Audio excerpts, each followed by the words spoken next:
Jadi Sungai Furat ini adalah sebatang sungai panjangnya 2,800 km panjangnya. Maknanya Kuala Lumpur Kota Baru tu 5 kali pergi balik. Panjang betul Sungai Furat ini.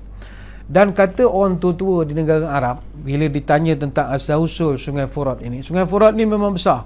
Hari ini Sungai Furat dia merentangi 3 negara, iaitu Iraq, Syria dan juga Turki. Jadi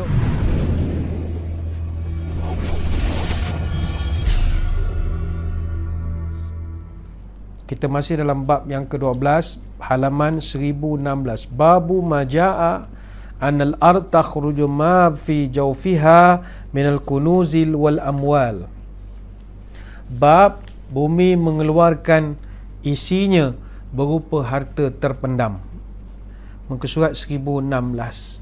Di dalam bab ini tuan kita ada bawakan beberapa hadis. Jadi dalam terjemahannya ada yang ada matan, ada yang tidak ada matan. Kita bacakan matan untuk dapatkan keberkatannya. Baik.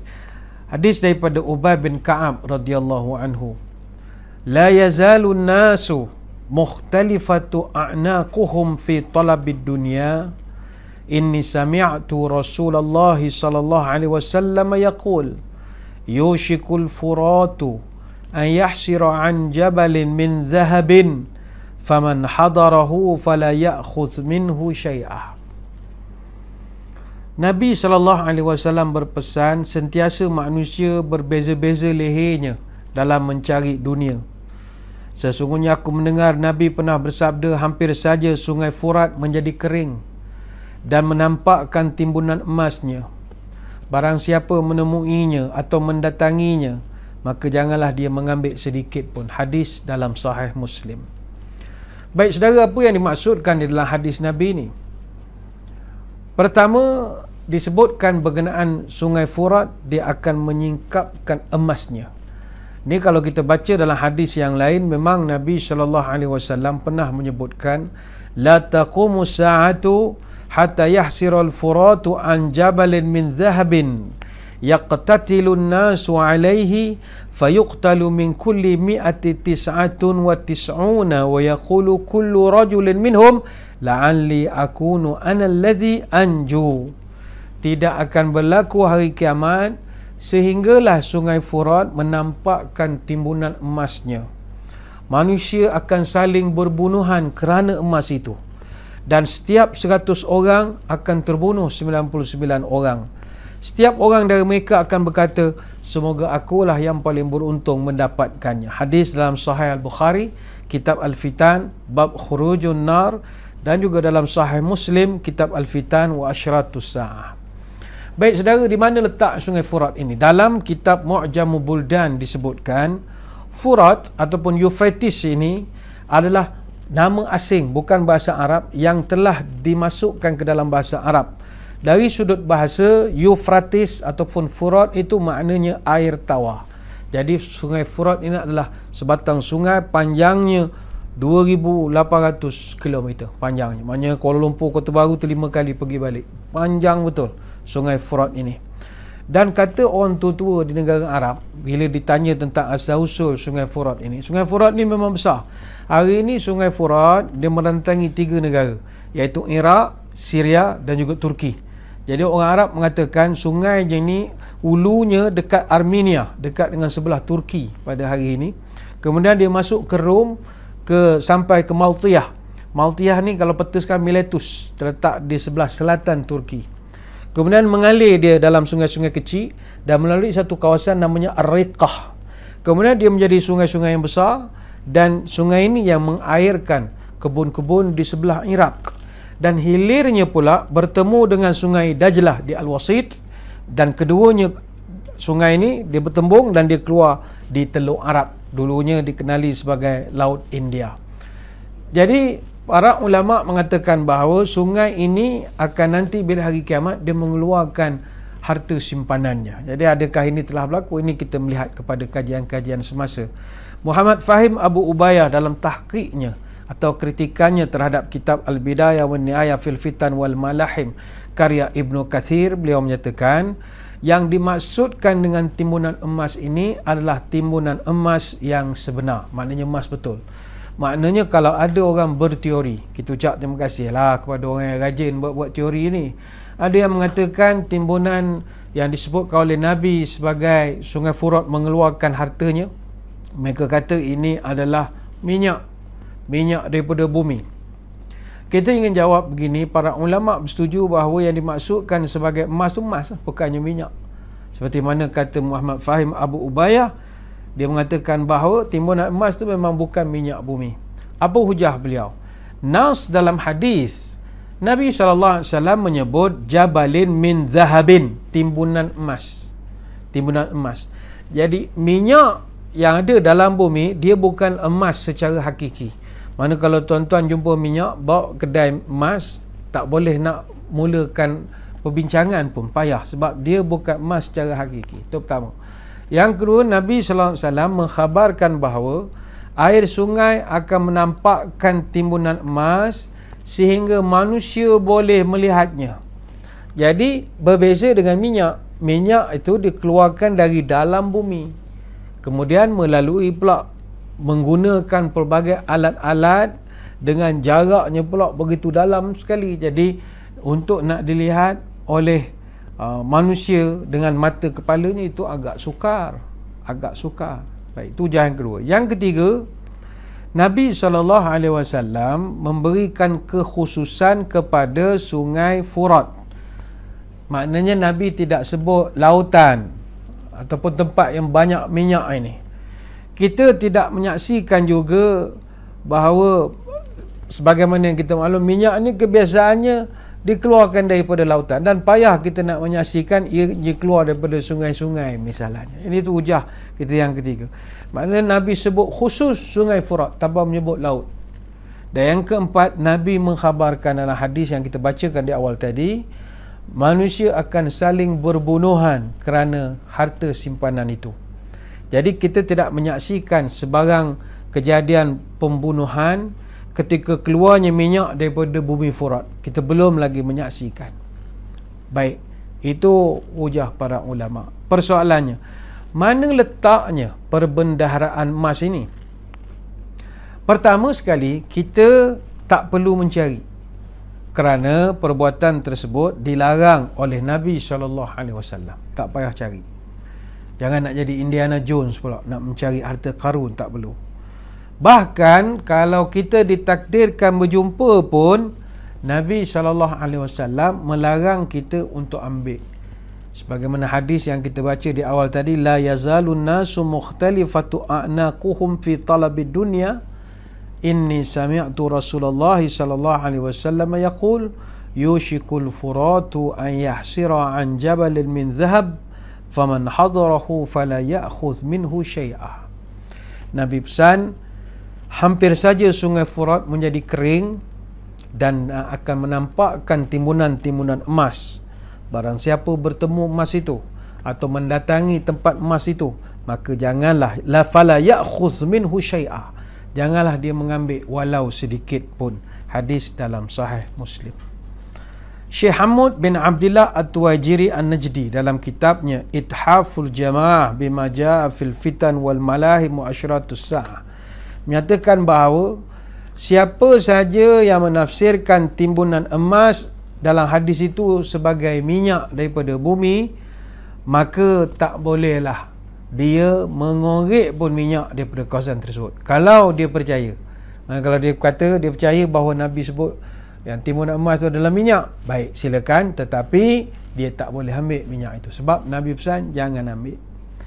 Dalam kitab Fathul Bari disebutkan, Al-Hafiz Ibn Hajar menguatkan bahawa sebab larangan mengambil emas itu adalah kerana mengambilnya nanti dapat menimbulkan fitnah dan mencetuskan kematian atau pembunuhan. Timbul persoalan, adakah emas ini dah muncul? Baik, beberapa tahun yang lalu, pengarah Jabatan Antiquity di wilayah Ambar, dia telah buatkan satu pendedahan. Untuk kesekian kalinya, para arkeologis telah berjaya membuat kajian. Sebelum ini, kawasan tersebut menjadi tahan air pada pertengahan tahun 1980, maknanya zaman Saddam Hussein. Maknanya 180 km panjang sungai itu yang berhampiran dengan Syria, semua penuh dengan air masa itu. Jadi bila sungai Furat semakin mengering, tiba-tiba timbul balik segala bangunan-bangunan lama.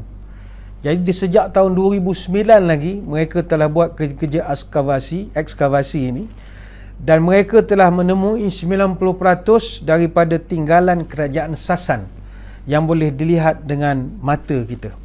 Jadi setakat ini ada 75 archaeological sites yang telah menjalani proses excavated.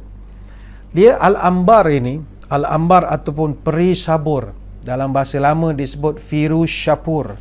Ini sebuah kota yang diasaskan oleh Shapur First the Great ataupun Shahpur, yang merupakan raja kedua Empire Sasan.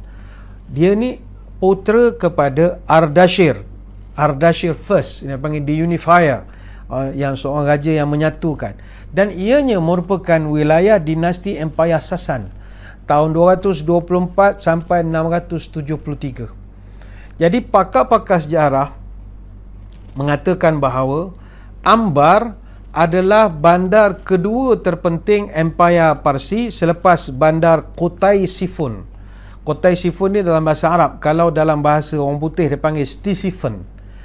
Jadinya bandar ini dululah pernah dimusnahkan oleh Maharaja Rom Julian the Apostate pada bulan Mac tahun 363. Tapi dibangunkan semula daripada runtuh itu oleh Shapur II, dan dia majukan, akhirnya Anbar menjadi satu kota yang begitu maju. Tapi akhirnya Anbar ni jatuh dalam pertempuran dengan orang Islam pada bulan Julai tahun 633 Masihi, yang kita kenal masa itu dengan peperangan Battle of the Eye, peperangan mata. Sebab Khalid Al-Walid dia tukar strategi perang masa ketika itu, diarahkan semua anggota tentera panah ke arah mata musuh, marksman, panah ke arah mata musuh. Jadi peperangan itu the Battle of the Eyes. Jadi Anbar jatuh ketika itu. Bagi saudara-saudari yang minat dengan sejarah Islam, mungkin kita pernah mendengar tentang ancaman tamadun Empire Rom dan juga Parsi. Jadi Parsi ini adalah kerajaan Sasan, kerajaan yang di Sungai Furat ini, kerajaan Sasan, Sassanid. Istilah yang kita guna kalau disiplin sejarah, Rom kerajaan Byzantine, kalau Parsi Sassanid. Dan kita orang Islam dengan Sassanid ni kita ada pengalaman yang banyak. Tahun 633 sampai tahun 642 Masihi, para sahabat Ridwanullah alaihim ajma'in telah berperang dengan Empire Sassanid ini selama 9 tahun dalam 8 buah peperangan. Kita pernah perang dalam perang Zaltus Salasil, perang berantai, perang sungai, perang Anbar, perang Ainul Tamar, perang Muzayyah, perang Firas, perang Jambatan, Ma'rakah Qadisiyah, dan banyak lagi. Jadi semua ini adalah sejarah yang telah tercipta antara orang Islam dengan orang Parsi. Kalau Zatus Salasil, perang berantai itu, dia berlaku bulan April tahun 633 Masihi. Dia berlaku selepas daripada selesai perang Yamamah. Perang Yamamah ni perang yang telah menyebabkan terbunuhnya Musailamah Al-Kazab, berlaku di kawasan Kuwait sekarang ini. Apa sebab dipanggil Zatus Salasil? Ini menarik untuk kita kongsikan. Panglima Parsi ketika itu namanya Hormuz ataupun Hormazdan. Dia ni ketika melihat tentera Islam begitu berani sekali ketika itu, ialah Khalid Al-Walid, ketika dipanggil untuk berbincang, jadi kamu boleh bincang, dia tak nak, katanya bagi dua pilihan saja. Pertama masuk Islam, bayar jizyah. Yang kedua masuk Islam. Yang ketiga perang. Pilih mana satu. Jadi orang Parsi kata kita perang. Jadi bila dia tengok orang Islam ni begitu berani, jadi Panglima Hormuz agak gemetar ketika itu. Lantas dia telah mengarahkan tenteranya untuk ikat kaki dengan rantai besi. Begitu takut dia. Dan ternyata strategi ini memakan diri 25,000 tentera Parsi lawan hanya 18,000 saja tentera Islam. Unit tentera Islam masa tu dah ada unit elit yang telah berjaya mengalahkan unit elit Parsi di Kazima. Dan unit tentera Islam masa itu panglimanya adalah Ka'ka' ibn Amru Jadi sejarah itu begitu panjang sekali. Disebabkan semuanya pakai rantai, menyebabkan orang Islam berjaya membunuh dan menewaskan tentera Parsi dengan begitu mudah sekali. Battle of the Chain, terkenal ni dengan kerajaan Sasan. Jadi selepas Battle of the Chain sini, Khalid Al-Walid radhiyallahu anhu, dia telah berjaya mengalahkan lagi Parsi dalam 3 peperangan yang seterusnya. Selepas daripada itulah capailah matlamat orang Islam nak menakluk Al-Hirah. Kepada yang mengikut siaran Minda Imam Besar daripada musim pertama, kita pernah jumpa dengan hadis Al-Hirah ini. Apa makna hadis Al-Hirah? Sebab itu cerita kiamat ni, dia tidak boleh tebuk-tebuk siri 48 tengok. Betul kata-kata cerita COVID ni gini. No. Dia cerita eskatologi Islam, cerita benda kiamat ini, dia kena tengok daripada awal. Sebab dia ada babak dia. Contoh Al-Hirah ini ketika Adi radhiyallahu anhu dia tanya kepada Nabi, ketika Nabi SAW bertanya kepada dia, "Ya Adi, hal ra'aita al-Hirah?" Wahai Adi, adakah engkau dah nampak kota Hirah? Qultu lam araha. Aku jawab, kata Adi, saya tidak melihatnya ya Rasulullah. Wa qad umbitu anha, tetapi aku telah mendengar cerita tentang dia. Maka kata Nabi, fa in talat bika hayatun latarayanna za'inata tartahilu minal hirati hatta tatufa bil ka'bati la takhafu ahadan illallah. Kata Nabi, kalau umur kau panjang, nescaya satu hari nanti kau akan melihat seorang wanita melakukan musafir daripada Al-Hirah sampailah dia melakukan tawaf di sekeliling Kaabah, sehingga dia tidak lagi merasa takut kepada sesiapa pun kecuali kepada Allah. Ini hadis dalam Musnad Imam Ahmad. Jadi ini Hirah yang terletak di Iraq sekarang ini terbuka selepas 3 peperangan orang Islam yang berlaku antara orang Islam dengan orang Parsi, orang Sasan ini. Jadi sepanjang peperangan hampir 90,000 tentera Islam telah berhadapan dengan 250,000 tentera-tentera Parsi, yang mana mengorbankan seramai 15,000 tentera Islam yang terkorban dan 150,000 tentera Parsi juga telah mati. Jadi ini yang dipanggil kerajaan Sasan ini. Jadi Ambar.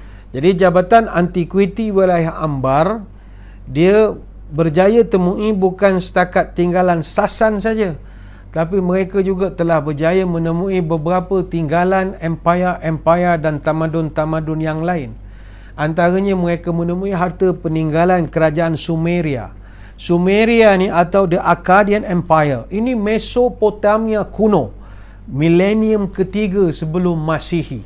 Mereka sebuah empire yang besar. Harta mereka pun juga muncul daripada Sungai Furat sekarang. Yang kedua, tinggalan daripada kerajaan Partian. Ni kerajaan sekitar 247 sebelum Masihi, atau ada orang panggil kerajaan Ashkanian. Ashkanian ni dulu empire besar. Dia meliputi Iraq, Afghanistan, Tajikistan, Pakistan, Kuwait, seluruh pesisir Teluk Parsi di Arab Saudi sampai ke Bahrain, Qatar dan sampai UAE sekarang. Ini kerajaan begitu besar, kerajaan Ashkanian, dan mereka adalah musuh ketat kepada Empire Rome ketika itu.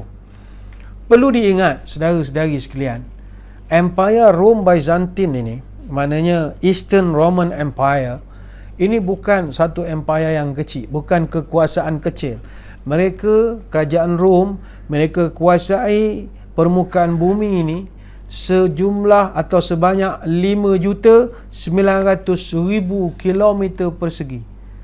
Mereka ini menjadi empire terbesar pada zaman purba klasik. Dia Empire Byzantine ini bermula daripada Italy, bawa ke Bulgaria, Yugoslavia, Romania, Konstantinopel, Anatolia yang ada di Turki sekarang, sampaikan ke kawasan utara Afrika, Mesir, Libya, Algeria, Maghribi pun sama, sampailah ke Hijaz, maknanya kawasan Baitul Maqdis, Jordan, Syria. Ini semua adalah bawah kerajaan Rom, dan mereka telah memerintah selama 11 abad yang berpusat di Rom Barat, iaitu di Vatican City di Itali, dan Rom Timur terletak di Konstantinopel ataupun Istanbul sekarang ini. Dan bangsa Parsi ini bangsa Sasan. Jadi harta mereka sudah mula keluar. Jadi kalau orang tanya adakah harta itu sudah mula keluar, jadi kita jawab ya. Sejak tahun 2009 lagi pihak berkuasa telah pun melihat beberapa tinggalan-tinggalan kerajaan Sasani, kerajaan Partian, Ashkanian ini telah muncul satu persatu sekarang. Jadi benar kata Nabi, kiamat itu dah makin dekat. Jadi itu yang pertama, selesai.